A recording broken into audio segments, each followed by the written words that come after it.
melhor, e sim para pior. Porque antes de tudo estou informado de haver divisões entre vós quando vos reunis na igreja.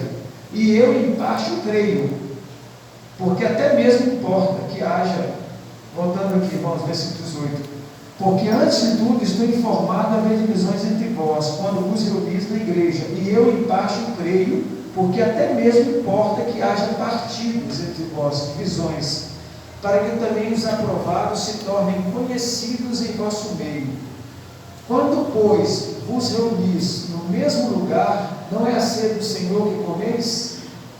Porque se comerdes, cada um toma antecipadamente a sua própria ceia. E há quem tenha fome, ao passo que há também quem se embriague. Não tendes, porventura, casas onde comer e beber, ou menosprezar a igreja de Deus e envergonhais os que nada têm? Que vos direi? Louvar-vos-ei nisto? Louvar-vos-ei nisto? Certamente não vos louvo.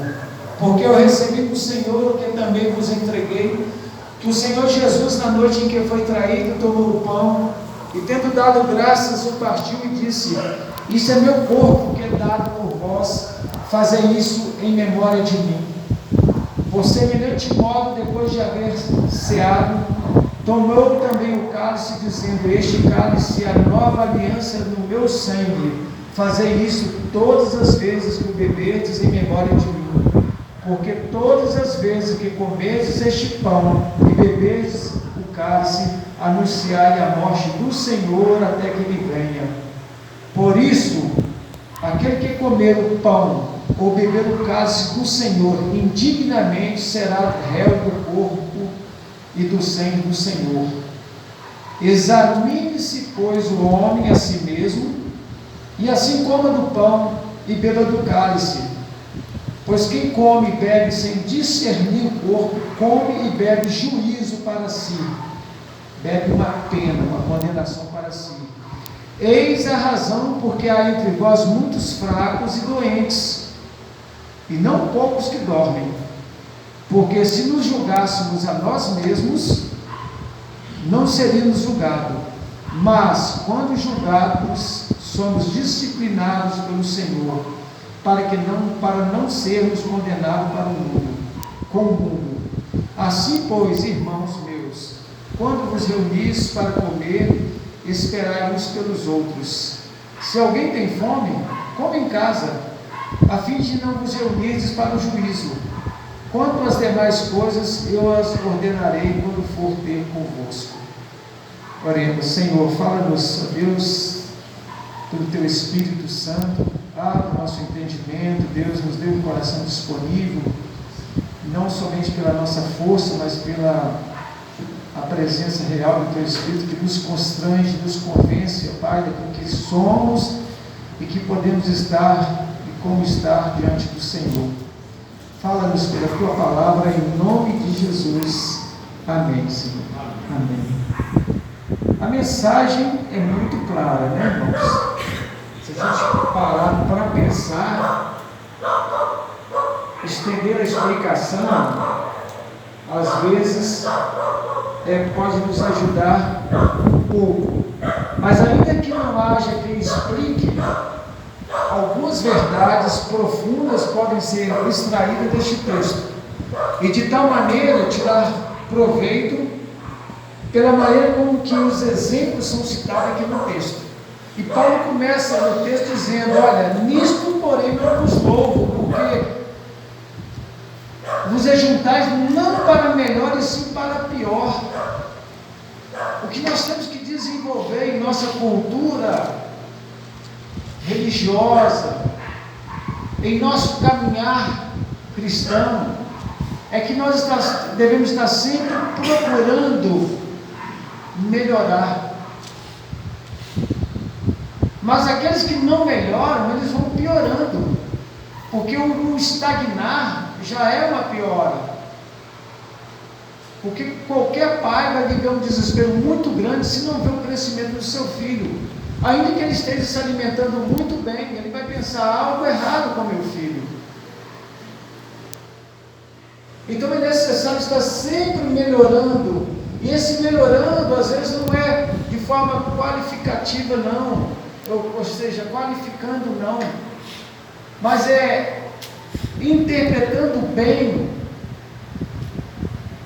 alguns comportamentos em relação ao outro, de tal forma a considerar até onde eu posso estender mais a graça e a misericórdia de Deus sobre a vida daqueles que nos cercam. Nós cantamos, irmãos, muitas vezes nós nos aprofundamos naquilo que cantamos. Essa paz que eu sinto em minha alma não é porque tudo me vai bem. As lutas constantes, as provações, a exigência tremenda do outro, que se relaciona conosco, tanto na esfera parental, como também social, que não tem vínculo, mas que exige de nós um despreendimento, uma disposição para tornar aquilo que é recusável, que a gente quer atirar para longe, como algo que a gente possa tirar proveito, desenvolver a paciência, a misericórdia, como Deus assim faz conosco.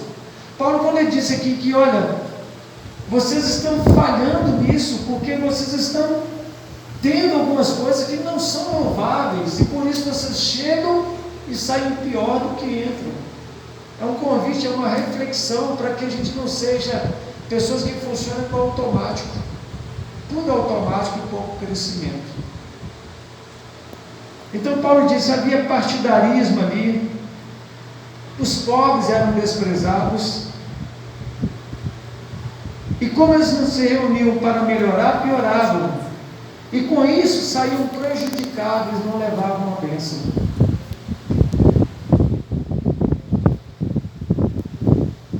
Os irmãos sabem quando você sempre estará levando a bênção daqui? Os irmãos sabem quando os irmãos estiverem vindo com esta bênção, amém? É quando você está vindo com esta bênção, aí você volta mais abençoado ainda, porque nós vamos aprender com isso. E Paulo continua dizendo no texto, além de todas essas coisas, eles favoreciam os ricos, influentes, recebiam estes ricos os melhores assentos, alimentos e vinho, comiam de maneira farta, e uma atenção geral era dada a eles e outros eram desprezados. Eu acredito, irmãos, que uma das coisas que é abominável diante de Deus é o desprezo às pessoas. E eu vou dizer uma coisa para os irmãos, se tem uma coisa que a gente precisa aprender, ter dó da pessoa é reduzir ao nada. Ter dó, ter pena.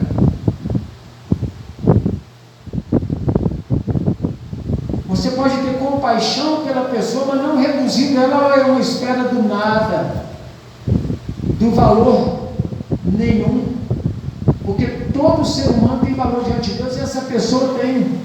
E quando você não reduz ela ao nada, você leva ela a um sentimento de juízo pessoal, em que ela se encontra onde ela fez a sua escolha por estar, por pior que seja a situação, porque senão nós vamos pensar, dó daquela pessoa, reduzir a nada, alguém é culpado, porque ela não pode justificar-se a si mesma e responder por ela, mas isso não funciona diante de Deus. A Bíblia diz que cada um dará conta de si mesmo diante de Deus.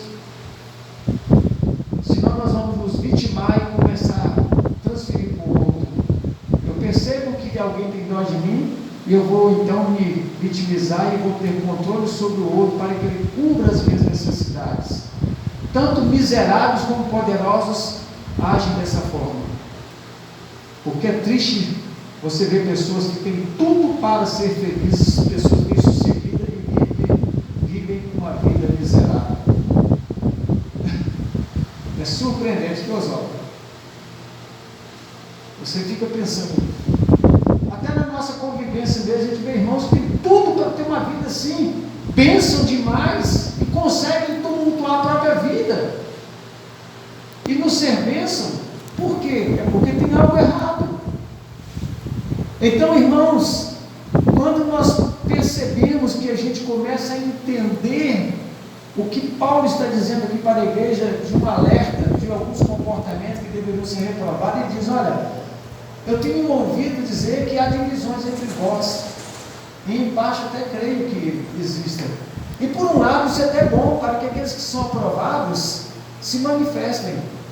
Então a gente percebe que esse nível de atrito sempre acontecerá dentro do relacionamento. Primeiro que todos nós somos diferentes, únicos, e pensamos às vezes de forma distinta. E Paulo então disse: olha, a disputa, mas nesse momento os sinceros vão se manifestar, e esses aprovados que surgem na tribulação vão refletir o seu caráter, e que deve ser imitado por aqueles que estão errados, escandalosos, que estão criando escândalo.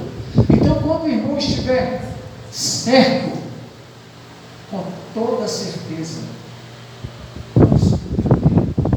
não discuta.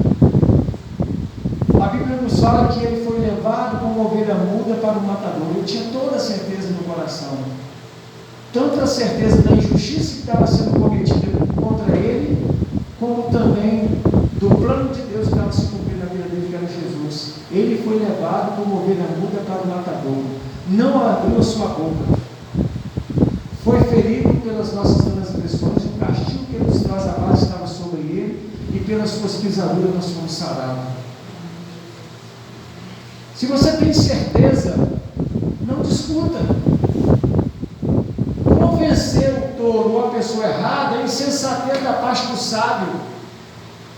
A Bíblia é tão clara quando nos ensina que diz: o tolo em silêncio se passa por sábio.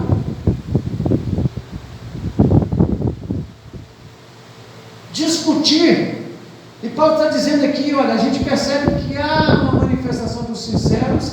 Esses sinceros, o que acontece? Eles refletem o seu caráter dentro de uma maturidade relacional, em que ele aprende a respeitar a ignorância do outro, que não consegue ainda, na sua má intenção, que não é má intenção, a má interpretação da circunstância do momento, e que toma posse de uma convicção de que é daquele jeito que ela pensa, que ela vê, e leva ela ao absurdo de cometer erros infantis, trazendo prejuízo a Deus para ela e para o seu próximo, esposa, filhos.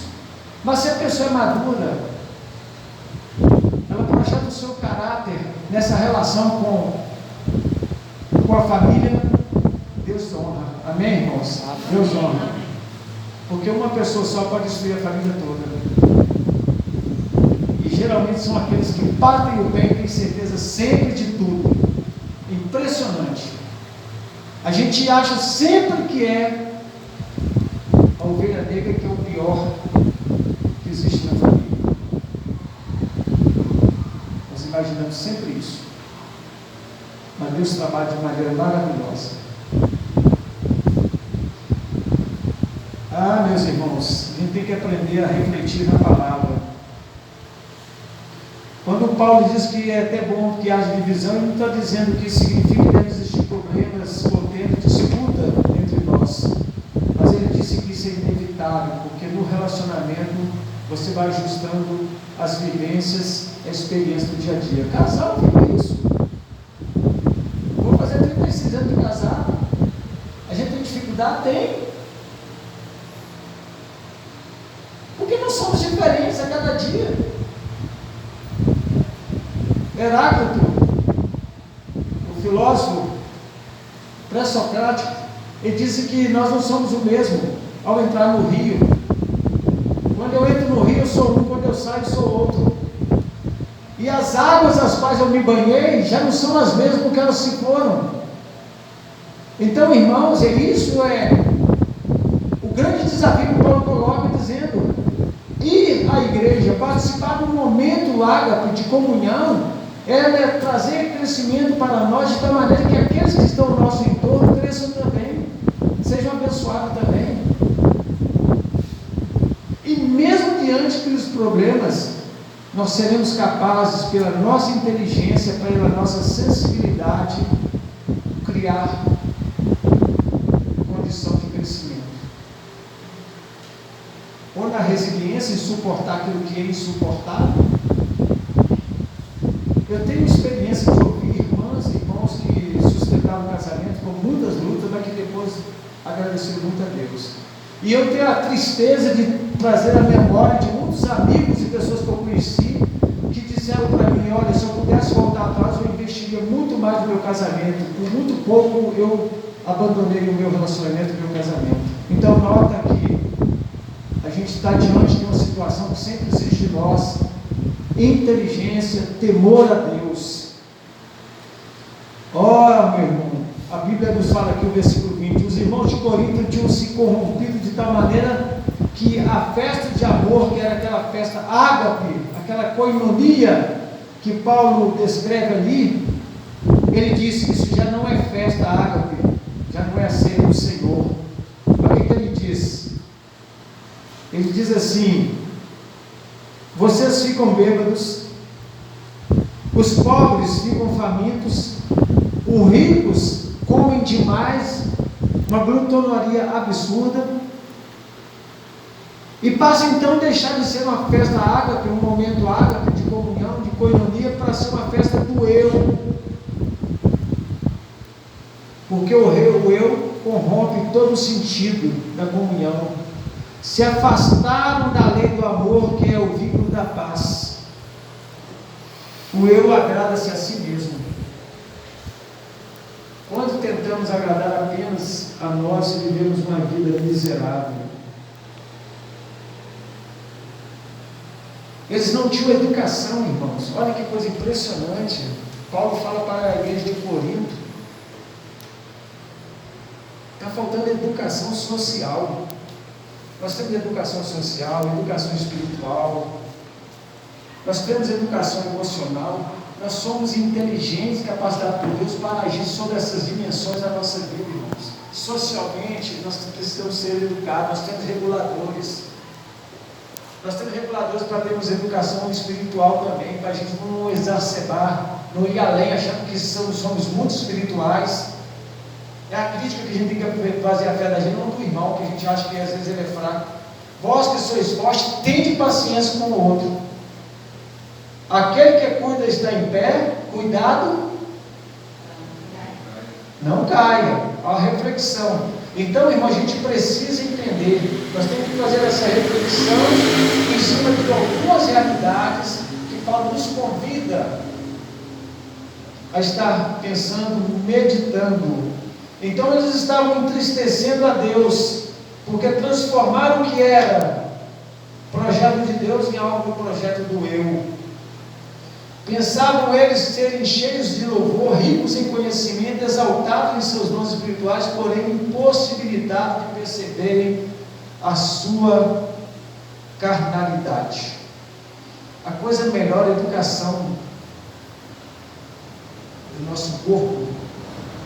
Quando você aprende a identificar a tendência, a inclinação da sua natureza, você vai estar no nível que nós somos desafiados a levar a nossa vida para ter menos perturbação, porque a gente vai compreender a sede que temos, que é de água mesmo, e de comida, onde nossos desejos estão governando, os impulsos estão nos levando, e vamos aprender a lidar com aquilo que realmente nós temos que nortear. Nós não podemos ser governados por reações. Reações empobrecem a vida do cristão. Ações, elas são meditadas, premeditadas, elas são pensadas, são criticadas, refletidas, e a pessoa então começa a crescer. Reações, aquelas pessoas no impulso se vangloria de dizer a verdade sempre. Não, a verdade tem que ser refletida. Como maçãs de ouro em taça de prata, assim a palavra dada a seu tempo certo, no momento certo. Meus amados irmãos, eles não tinham espiritualidade e nem educação social. Paulo cumpria nesse momento o que Jesus o havia ensinado. orientando a igreja e dizendo: olha, o comportamento para estar participando de tudo isso que vocês estão tendo agora, essa festa ágape, esse momento, essa orientação, eu recebi do Senhor Jesus. No versículo 23 fala isso. Olha o que diz a palavra de Deus: porque eu recebi do Senhor o que também vos entreguei. Que coisa linda, né, irmãos? Imagino que hoje nós estamos fazendo alguma coisa, né, Danilo? Que Jesus fez com os discípulos, passou para os outros nossos irmãos e chegou a nós. Que maravilha, né, irmãos? Glória a Deus. Amém. Que coisa. Ele disse assim: porque eu recebi, olha aqui, porque eu recebi, versículo 23, porque eu recebi do Senhor o que também vos entreguei. Paulo está dizendo assim: olha, eu cumpro aquilo que foi estabelecido na noite em que Jesus foi traído, conforme Mateus 26, lá, ele reunido com os seus discípulos. E ali ele marca de maneira profunda, irmãos, uma transição, uma mudança tremenda para o povo de Deus, quando ele celebra a ceia e ele faz aquele momento de comunhão. E a Bíblia nos fala que, estando um traidor à mesa, Jesus se ofereceu a todos, ele não teve distinção. Olha, Jesus nunca desprezou Judas. Jesus quer um relacionamento sério com você, de fidelidade dele com você, amém? Amém. A aliança dele conosco, ela é permanente e eterna. Pena que a gente não mantém um relacionamento sério e comprometido com ele, né, irmão? Nós somos falhos. É por isso que nós temos que, antes de criticar o irmão, a gente colocar o joelho no chão e dizer: Senhor, tem misericórdia de mim. Tem misericórdia de mim. Antes de criticar esposo, filho, dizer: Senhor, tem misericórdia de mim. Quando a gente pede a Deus para ter misericórdia de nós, a gente começa a ter uma visão diferente daquele que nos cerca. Porque assim como a misericórdia ela recai sobre nós, Deus nos capacita a termos misericórdia com os outros. E não existe juízo, mas sim amor, dado, dedicação. Ah, meus irmãos, o pão partido simboliza uma expiação feita por Jesus. A ceia do Senhor é uma ação de graças pelo dom inefável.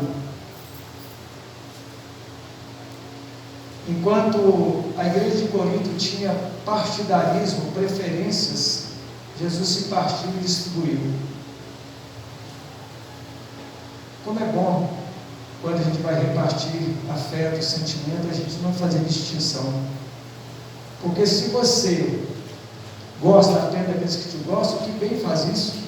Não faz os hipócritas a mesma coisa, os fariseus, mas quando você aprende a amar aquelas pessoas que se opõem a você, você será honrado por Deus, amém? O que a Bíblia fala? Orai pelos que vos perseguem, abençoai e não amaldiçoeis. O nível de vida com Deus é muito profundo, irmãos. É algo tremendo, nos desafia muito. E quando vamos celebrar a festa, igual hoje nós vamos celebrar a ceia. A celebração da ceia, irmãos, não é um funeral, não. Todo esse momento cerimonial, de muito cuidado, muito zelo, é bom, faz parte. Fugir da ceia por causa do pecado não tem fundamento, segundo a Bíblia, nós vamos ver aqui. Nós temos que fugir do pecado por causa da ceia, por causa da nossa comunhão com os irmãos. Os irmãos entenderam essa parte? Amém? Fugir da ceia por causa do pecado, isso não é bíblico, não. Porque maior é o que está em nós. Nós vamos ver isso na Bíblia. Agora, por causa da ceia, nós temos que fugir do pecado. E não fugir da ceia por causa do pecado. Olha a diferença. Então, meus irmãos, Jesus foi entregue por nós, a cruz que era nossa, Ele levou, a morte que era nossa. Os coríntios tinham partidarismo, Jesus partiu-se e entregou-se a si mesmo por nós. Ele demonstrou isso através da sua palavra aos discípulos. Os irmãos de Corinto negligenciaram os mais pobres, os mais necessitados. Eles tinham uma conduta mesquinha e egoísta. E a ceia do Senhor é muito mais que um mero símbolo. Tudo aquilo que nós celebramos aqui, irmãos, como eu vou dizer novamente, não é um funeral, mas é uma celebração em que trazemos à memória as mais ricas e profundas promessas de Deus, faz parte da aliança. Tudo isso foi conseguido por um preço muito alto e retrata uma comunhão profunda com Deus, muito grande. Só que isso aqui não é aquilo que nós conseguimos alcançar nesse momento, porque nos transfere para uma realidade muito maior, que Jesus fala: vocês não deixarão de fazer isso a não ser comigo no reino dele, no último dia. Então nota que essa realidade nos transporta para uma profundidade muito grande com Deus. Cristo deu sua vida por nós e para nós. Nós temos o Espírito Santo de Deus em nossa vida. A vida veio por filiação, conforme João 1,12, Romanos 8, 14, 16, 17. E trazer a memória, fazer de memória significa ter no coração o sentimento da morte cruel e expiatória de Cristo, quando Ele sofreu por nós sem merecer este sofrimento. Cumpre a nós lembrarmos suas ações altruístas, cheio de amor. Amor, sempre amor. Eu fico imaginando por que está escrito que Jesus não condenou aquela mulher, que ele tinha todo o direito de condenar. Mas como Ele não veio para condenar, Ele veio para salvar. Amém? Ele não veio para condenar, Ele veio para salvar. Quem tiver sem pecado, atire a primeira pedra. Todos foram embora porque somos pecadores. Estamos no mesmo nível de entender a nossa dignidade. Dignidade de ter essa dignidade por nos conhecer, nos entenderem dignos diante de Deus.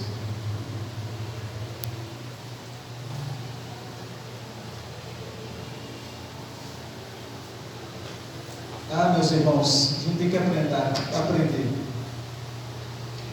Nós temos que Jesus perdoou, lembrar deste amor tão grande, lembrar dos seus milagres, que tanto bem fez aquelas pessoas que não mereciam, muitos não mereciam, até alguns simplesmente não valorizaram.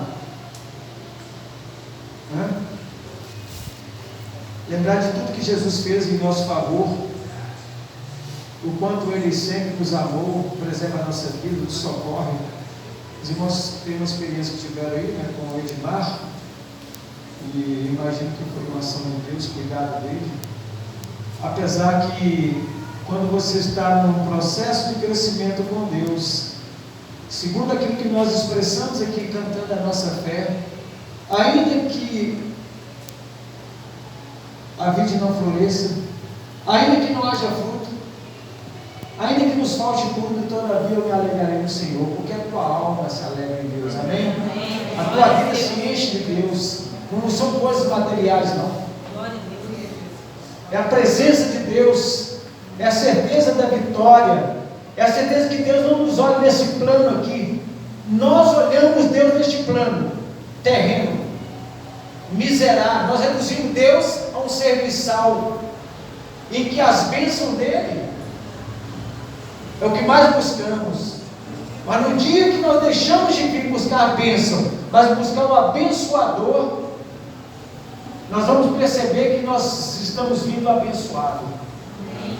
Porque quando eu disse no começo que quando você vier, traga a tua bênção, irmão, venha com Deus. Amém? Amém? Venha com Deus. Senhor, eu estou indo te adorar, mas não lá, eu vou encontrar meus irmãos, mas o Senhor já está comigo. Amém? O Senhor já está indo comigo. O Senhor faz parte da minha vida. Mas nós restabelecemos, reduzimos a um lugar onde Jesus Deus não habita em templos feitos por mão de homens. A suntuosidade de um lugar não atrai Deus, não. A beleza de uma natureza, por mais que manifeste a glória dele, não é ele. Mas ele se revela no teu coração e você vê o quanto ele é tremendo. O quanto ele é maravilhoso. Ah, meus irmãos, é muito bom. Agora podemos amar, perdoar, adorar e louvar a Deus, saindo daquele nível miserável do olho por olho, dente por dente. Não pisa no meu calo, não. Não, se você pisar no meu calo, eu te perdoo. Porque eu não preciso apenas um calo de Jesus, não. Ele foi ferido pelas minhas transgressões. O castigo que me traz a paz estava sobre ele, e pelas suas pisaduras, pelo seu sofrimento, eu fui sarado. Eu sou uma pessoa curada, né, irmãos? O irmão é uma pessoa curada. O irmão perdoa, eu posso perdoar, eu posso adorar, eu posso confiar que Deus há de completar tudo na nossa vida, ou na minha vida. Ah, meus irmãos, esse momento de comunhão, nessa festa ágape, é o momento em que nós relembramos o sacrifício de Jesus e vamos reviver e reafirmar o seu sofrimento por nós. E esse por nós aqui, eu quero que os irmãos particularizem ele. Esse sofrimento por mim, por você, por eu. Jesus morreu por mim. Jesus morreu por mim, pelo mundo. Não esqueçamos que Ele morreu por causa dos nossos pecados. Esse momento de comunhão é um momento em que está vinculado ao imenso valor que Deus nos deu, sendo nosso Salvador e Senhor. E eu tenho um valor muito grande para Ele. Não pode ser de forma leviana celebrado este momento.